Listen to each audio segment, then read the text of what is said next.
안녕하세요. 돈되는 상식입니다. 2021년부터 근로 자녀장려금 제도 중 일부가 개정됩니다. 기획재정부는 2020년 세법 개정안을 발표하면서 저소득 가구의 복지 사각지대를 해소하기 위하여 근로 자녀장려금의 제도를 개정한다고 밝혔는데요. 내년부터는 근로 자녀장려금 지급과 관련하여 4가지의 제도가 개정됩니다.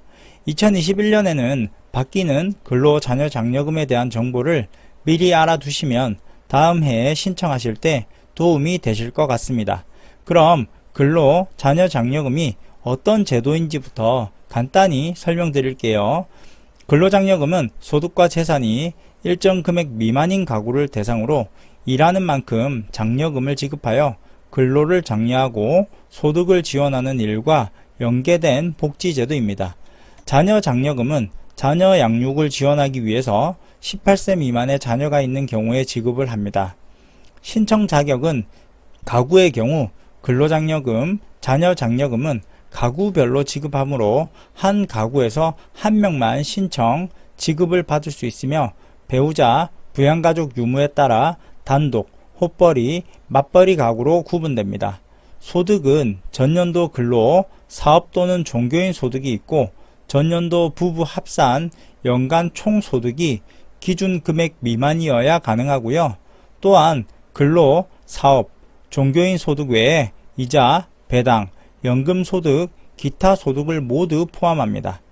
재산은 가구원 모두가 소유하고 있는 주택, 토지, 건물, 예금 등 재산 합계액이 2억 미만이어야 가능한데요.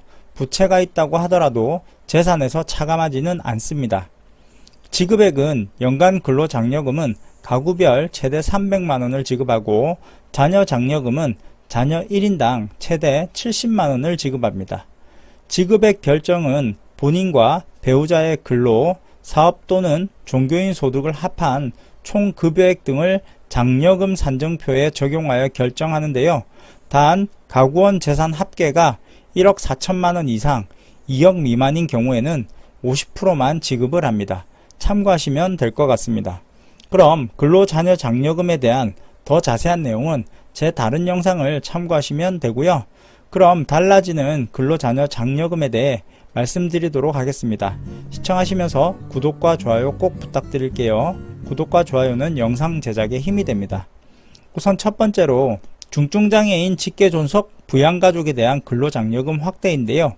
근로장려금 지급 대상은 현행은 호벌이 가구의 범위의 경우 총 급여액이 300만원 미만인 배우자가 있는 가구 또는 배우자가 없고 18세 미만의 부양자녀가 있는 가구와 배우자가 없고 70세 이상 직계 존속이 있는 가구에 해당되면 지급 대상이 됩니다. 다만 자녀가 중증장애인의 경우에는 연령 조건을 적용하지 않습니다. 방금 말씀드린 요건에 해당되면 근로장려금을 지급을 하는데요. 2021년도에는 근로장려금 지급 대상 중 호벌이 가구의 범위가 확대됩니다. 현행의 호벌이 가구의 범위는 그대로 유지되면서 총 급여액이 300만원 미만인 배우자가 있는 가구 또는 배우자가 없고 18세 미만의 부양자녀가 있는 가구와 배우자가 없고 70세 이상 직계 존속이 있는 가구에 해당되면 지급이 되는 것은 현행과 똑같은데요. 여기서 다만 자녀가 중증장애인의 경우에는 연령 조건을 적용하지 않는다라는 조건이 있습니다. 개정안에서는 이 부분 중 자녀에서 자녀 및 직계 존속으로 확대, 변경되는데요. 다만 자녀가 중증장애인의 경우 연령 조건을 적용하지 않는다는 내용을 다만 자녀 및 직계 존속의 경우 연령 조건을 적용하지 않는다는 내용으로 변경됩니다. 여기서 직계존속이라 함은 친척 중 본인부터 그 위의 계열에 있는 분들을 의미하는데 부모, 조부모, 증조부모, 고조부모 등을 이야기합니다. 두 번째로는 근로자녀장려금 수급 대상자가 신청을 누락하는 경우 과세관청이 장려금을 직권으로 신청할 수 있도록 법적 근거를 마련하는데요.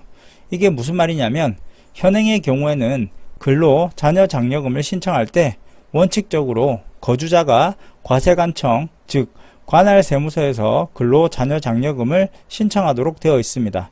세법 개정안을 보면 2021년 1월 1일부터는 본인이 직접 관할 세무서에서 근로 자녀 장려금을 신청하되 수급 대상자가 동의할 경우에는 관할 세무서에서 직권으로 신청이 가능하도록 바뀝니다.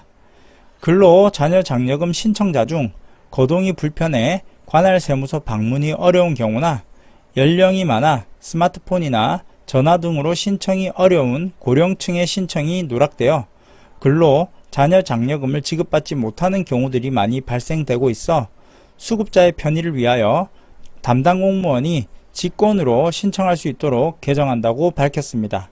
세 번째는 반기 근로장려금 지급기한을 단축한다고 밝혔습니다.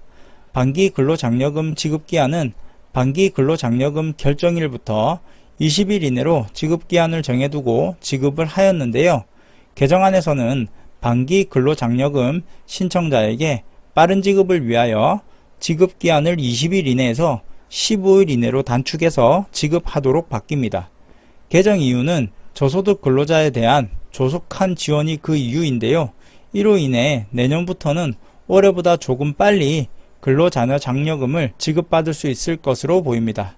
그리고 마지막으로 저소득 근로자의 기초생활 보장을 위해 근로자녀 장려금 압류 금지 기준금액을 상향하겠다고 밝혔는데요. 현행에서는 국세 체납액이 있을 경우 근로자녀 장려금을 지급할 때 국세 체납액을 환급금의 30% 한도로 충당 후에 환급하고 근로자녀 장려금 지급 금액이 연 150만원 이하의 금액은 압류하지 못하도록 했었는데요.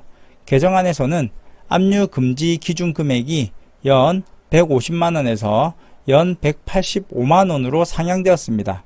이렇게 근로자녀 장려금의 4가지 내용이 새롭게 개정되는데요. 간단히 정리하면 호벌이 가구는 자녀 및 직계 존속의 경우 연령 조건을 적용하지 않는다. 과세관청이 장려금을 직권으로 신청할 수 있다. 반기 근로장려금 지급기한을 15일로 단축한다. 압류금지 기준금액을 연 150만원에서 연 185만원으로 상향한다.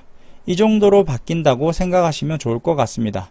올해까지 근로자녀 장려금 신청 대상에서 제외되셨던 분들 중 제도가 바뀌면서 분명히 해당되시는 분들이 계실 거라 생각되는데요.